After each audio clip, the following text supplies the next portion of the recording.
Yo, what's up guys? Today, man, I'll be talking about the Dallas Mavericks headed to the NBA Finals after a 124-103 dub, beating the Timberwolves, who just beat the defending champion Nuggets after being down by 20 plus points in Game 7 on the road. And they are now headed to the NBA Finals. The Dallas Mavericks are now. I made the video a little bit shorter than I did the Celtics video last video. Unfortunately, I didn't get both of my teeth extracted or pulled or whatever on both of the sides, literally like the most important one. So I've been in pain the last couple of days, and I'm still going ahead and pushing through and persevering through and get into this video. Oh, that shit's fucking slow.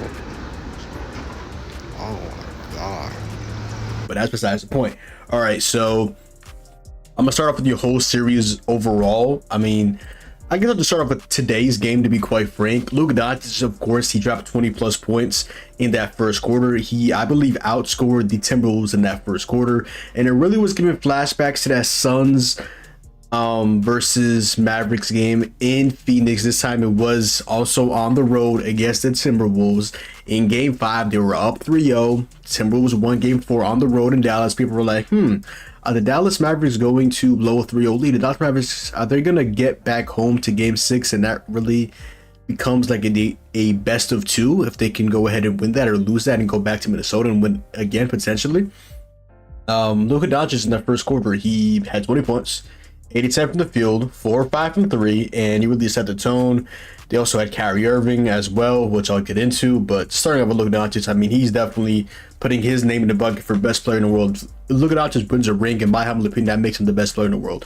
He was already toe-to-toe with Nikola Jokic. I believe he should have been second for MVP, or he probably should have even won MVP this year over Nikola Jokic. But I digress. I believe he's the best player in basketball currently standing. I do believe that he's better than Jason Tatum. I believe he's better than Jaylen Brown. I believe he's better than Porzingis. I believe he's better for anybody else remaining for these last couple of two teams. But yeah, so they have Kyle Anderson guarding him, and calls for a screen from Daniel Gafford. Daniel Gafford gives him the screen, one-on-one still with Kyle Anderson. He needs to go bare, kind of just right there around the free throw line, right around the three-point line, I should say. Pulling up from literally, his foot is literally on like the last couple of parts of the logo for the Minnesota Timberwolves, and catch, and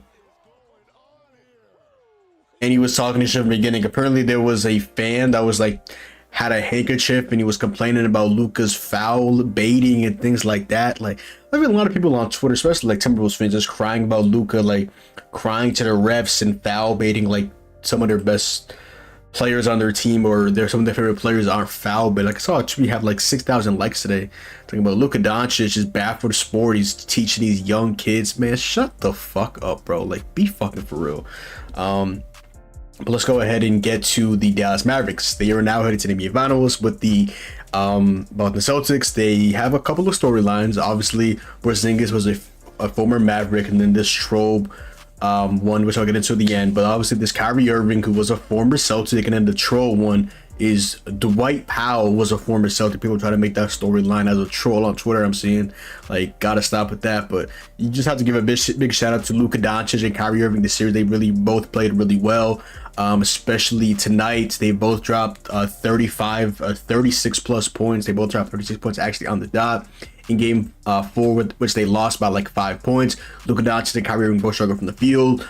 Luka Doncic was, I believe, 7 of 21. Kyrie was 6 of 18. They lost that game by 5 points. So as a betting man, I got on my sports book and I locked in Dallas Mavericks +5 today, because I'm they did all that and they barely won. Yeah, y'all can see on the screen right now.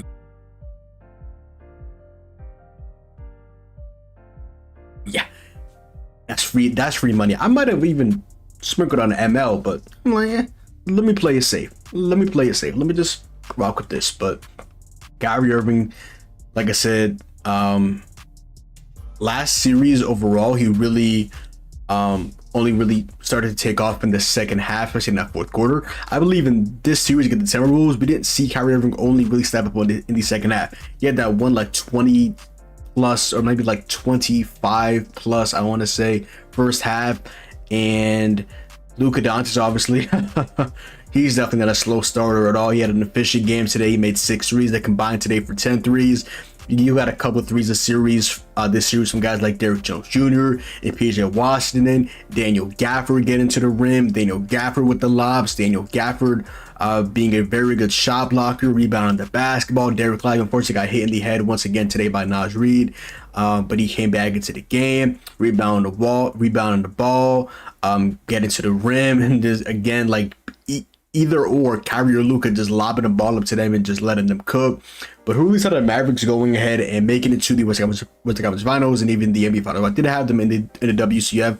I had them losing to the eventual champion. I thought the Nuggets would have ran it back for another season, but obviously they lost in Game 7, blowing a 20-point lead to the Minnesota Timberwolves. But I digress.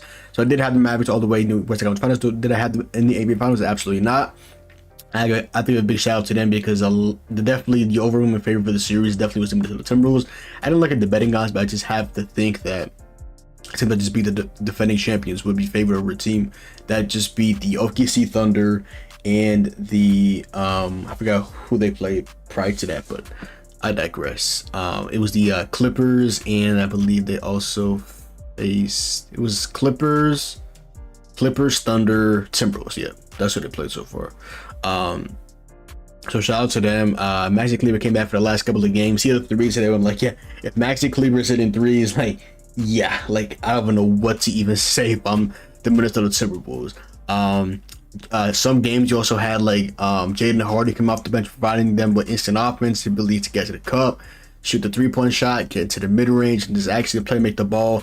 Unlike Tim Hardaway Jr., who was on a 4-year deal, I believe like $72 million if I'm not mistaken, and he's just not getting minutes. Like, I don't know how they're gonna do with that contract, but at the end of the day, they're in the NBA Finals. I mean, Josh Green every so often will hit a three, will attack the rim. He's a pretty solid defender. Shout out to him. PJ Washington hit a couple huge threes, always in the corners. And then he had that one clank in game 4 to close it out. But Luke ended up having that same 4-point play, obviously missing the 4th point because he missed a free throw. But I digress. So definitely a big shout out to Luke and Kyrie. Definitely one of the best duos in the NBA, and definitely they've been saying on the commentary one of the best offensive backcourts in basketball history. Honestly, last year obviously was very unfortunate for them. They only played really the second half of the season after the trade deadline, and they ended up going ahead and missing the play-in. Ended up getting Daniel Gafford, but not end up getting Daniel Gafford. Ended up getting obviously Derek Lively II, and he was definitely one of the most underrated rookies this season. Definitely one of the best rookies, I would say. Definitely one of the most underrated centers in basketball this season as well. Just a phenomenal lob threat, his ability to block shots, his ability to rebound, just a perfect center that the Dallas Mavericks needed. To have him and Daniel Gafford split minutes and split time, it's definitely a blessing for the Dallas Mavericks. And I know this team absolutely loves the both of them very much. Just going out again like the Mavericks and just getting a guy like a Dante Exum, a guy that was just out the league, was overseas and things like that, and for him to have a good performance in that game 4. Yes, they lost that game, but he hit that 3 in the right corner. He got to the cup. I believe he made maybe potentially another 3 as well. So shout out to him. I mean, the Mavericks just came out. They conquered, belt to ass to the Timberwolves. Shout out Pat Bev. I don't know if they shout out Pat Bev, but I'll give him credit for that. When they shot 54% from the field, 44% from 3, they made 74% of their free throws. And the Timberwolves, I mean, Karl Anthony Towns struggled shooting wise for the first 3 games of the series. I mean, unfortunately for him, it's too little too late. Game 4 and game 5, Karl Anthony Towns showed up, but again, too little too late. I mean, Rudy Gobert, he had 7 shot attempts in the first quarter. He had 0. I mean, he had 1 for the remaining 3 quarters. I remember Reggie Miller's like, man, the Minnesota Timberwolves, they're not really playing their game. I mean, especially when you see Rudy Gobert with 7 shot attempts, and like, damn, that's a crazy Gobert strip. At the end of the day, he was not lying. Cat again struggled from 3 once again in game 5 tonight. Fortunately for him, he only had that really one good game, especially in that 4th quarter, to close that game out for the Timberwolves on the road against the Mavericks in game 4, where he literally could not miss. He was looking like prime Curry. Hit a couple dagger threes. He hit maybe like 4 or 5 from 3 in that 4th quarter. I'm like, damn, Cat. Like, he got to the line tonight. Jaden McDaniels is not going to have another 20-point game. He had 3 consecutive. And, yeah. Aside of that, though, Mike Conley is playing through with Achilles injury. You got to give a shout-out to him, but he really wasn't shooting the ball too much. Anthony Edwards had a really good game today. But, again, it really just just wasn't enough. I mean, Anthony Edwards also struggled in the beginning of the series, and he showed up today with a 28, 9, and 6. I feel like damn near like every game he was like hovering between almost getting a triple double, but he just never was able to get over the hump. I mean, today they only shoot 42% from the field, 31% from three. They do make 17 of those 21 free throws for 81%, but outside of that, like really wasn't on anything. I mean, Anthony Edwards had that phenomenal game 4 win, especially in that fourth quarter, hitting that clutch mid-range. Again, Cat hitting those clutch threes. Jaden McDaniels early on in the series, but Jaden McDaniels, I think, should be at the minimum of 15 point per game score. He only gives them 8 points tonight. I mean, at the end of the day, I saw Jordan McLaughlin minutes today. I'm like, yeah, y'all trolling. Bad, and I mean bad. Knowledge regame, 2 of 10, 0 of 4 from 3. He's been one of their best players this postseason, and unfortunately for him tonight, he just wasn't there. Like, the Mavericks just delivered a punch early in that first half, really, after a really good first quarter, and the Timberwolves was not ever able to bounce back or like punch back. Like maybe they brought it back to like a 15-point lead, but at the end of the day, that just didn't suffice. Just wasn't enough. The Mavericks were definitely the better team this series. You have to give credit where credit's due to Luka Doncic and Kyrie Irving, and I cannot wait for the NBA Finals between the Boston Celtics and the Dallas Mavericks. Like I said earlier about the Porzingis storyline, I want to see if he can play early on this series. That will definitely be amazing to see. But this should be a pretty. I want to see what the matchups look like. I want to see if they have like Derrick Jones Jr. on Jason Tatum, who's going to be on Jaylen Brown. I really want to see these matchups. Who the Celtics going to have on Luka Doncic? Is it going to be Jason Tatum, Jaylen Brown, Drew Holiday, Derrick White? I feel like those guys 4 mainly will be on him. Obviously, Luka's gonna want to go ahead and call a switch like he did with Gobert this season. I mean, this series, get old man Al Horford on him. But Al Horford's not a bad defender, but I don't really trust anybody one-on-one with Luka Doncic, no matter if you're Anthony Davis, Rudy Gobert, Victor Wembanyama, Bam Adebayo, some of the best players in basketball, especially from straight up just bigs. I don't really trust y'all, so at the end of the day, shout out to the Mavericks. Luka Doncic putting his name in the hat for the best player in the world. Currently, right now, have him second.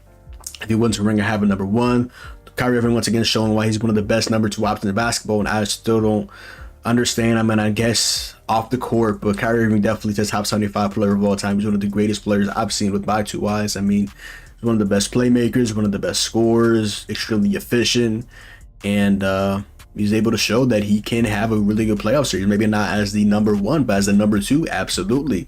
Again, just massive trades down the trade deadline, getting got like a PJ Washington, getting got like a Daniel Gafford, and that's just something that you just have to clap it up to the Mavericks. I mean, for the last couple of seasons, we're like, can you all do something to get Luka Doncic some help? Y'all got him Kyrie, now y'all got him all of these guys, but like Derrick Jones Jr. starting for this team. He's hitting threes. He's their point of attack defender. PJ Washington is a knockdown shooter in the corners. He's a pretty good rebounder. He's a very underrated defender. Like, this team, the stigma with this Mavericks team early when they first got constructed is who is going to defend on this team. But Luka Doncic and Kyrie Irving, they traded with their best POA defender in Dorian Finney-Smith. Now they added guys, like I just mentioned, the Derrick Jones Jr., PJ Washington, and Daniel Gafford, and Derek Lively II. Josh Green's a pretty solid defender. Maxi Kleber's a pretty solid defender. Like, at the end of the day, the Mavericks have answered the call. Shout out to Jason Kidd, was pretty much on the hot seat, I feel like, early on in the season. A lot of Mavericks fans definitely were not big fans of him, but he got a contract extension, and right now he's in the NBA Finals. But a couple of years back, he was with the Nets, and it was like, what are you doing? Like, what the fuck is this? And now he's like a very underrated head coach. I really have to give a big shout out to him. And yeah, the Mavericks are officially headed to the NBA Finals. Other than that, yo, that is the video. So go down below, drop a like, comment down below, sub up, follow me on Twitch, Twitter, and TikTok, John. Hopefully you guys enjoyed the video, and I'm out, man. Peace.